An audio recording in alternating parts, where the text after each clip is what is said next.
किशनगढ़ भूतिया जंगल की कहानी जो आज हम आपको सुनाने जा रहे हैं। किशनगढ़ नाम के एक गांव के किनारे पर एक घना जंगल था जिसका नाम था भूतिया जंगल।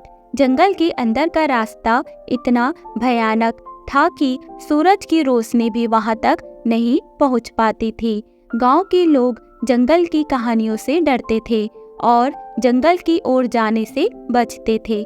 कहा जाता था कि जंगल में एक बहुत पुरानी और जर्जर हवेली खड़ी थी जिसमें एक राजा की आत्मा रहती थी। कार्तिक अपनी मौत से कुछ ही दिन पहले आशीर्वाद प्राप्त करने के लिए उस हवेली में गया था, लेकिन वह वापस नहीं लौटा और उसकी आत्मा वहीं कैद हो गई। एक दिन गांव में एक साहसी युवक राहुल आया। उसने गांव वालों से जंगल के बारे में सुना और उसने ठान लिया कि वह रहस्य की जांच पड़ताल करेगा। राहुल ने अपने कुछ साहसी दोस्तों को इकट्ठा किया और उन सभी ने मिलकर जंगल में प्रवेश किया। जंगल में प्रवेश करते ही उन्हें भयानक आवाजें सुनाई देने लगी।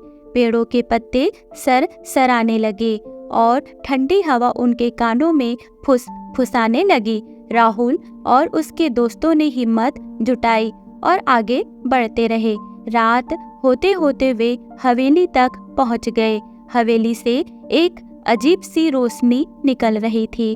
उस रोशनी को देखकर वे सभी समझ गए कि यहाँ कुछ अलौकिक है।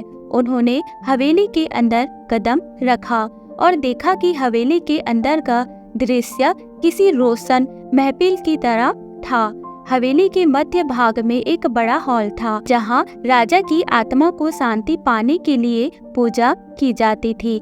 राहुल ने देखा कि हॉल के बीच में एक पवित्र अग्नि जल रही थी और उसके चारों ओर अदृश्य ताकतें थी। राहुल ने समझ लिया कि अगर उसे राजा की आत्मा को शांति दिलानी है तो उन्हें पूजा में खुद को शामिल करना होगा। उसने और उसके दोस्तों ने जंगल के प्राकृतिक संसाधनों का उपयोग करके पूरी निष्ठा के साथ पूजा की।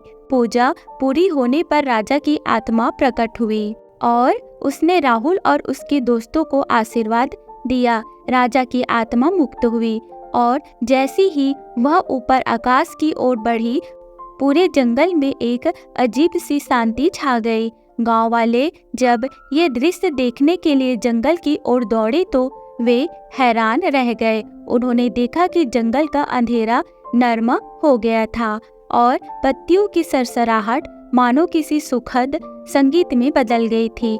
राहुल और उसके दोस्तों के साहस और ज्ञान के कारण जंगल अब भूतिया नहीं रहा। लोगों ने उन्हें अपना हीरो माना और भूतिया जंगल अब एक पवित्र जंगल के रूप में जाने लगा। तो दोस्तों, इस कहानी से हमें यही सीख मिलती है कि साहस और सच्चाई की राह पर चलने वालों का मार्ग ईश्वर हमेशा प्रशस्त करते हैं और दिल के साफ दूसरों की मदद करने वाले के साथ ईश्वर हमेशा होते हैं। तो दोस्तों, ये कहानी आपको कैसी लगी हमें कमेंट करके जरूर बताइएगा। वीडियो को लाइक, चैनल को सब्सक्राइब जरूर कीजिएगा। मिलते हैं नेक्स्ट वीडियो में। Okay, bye bye, take care, thank you.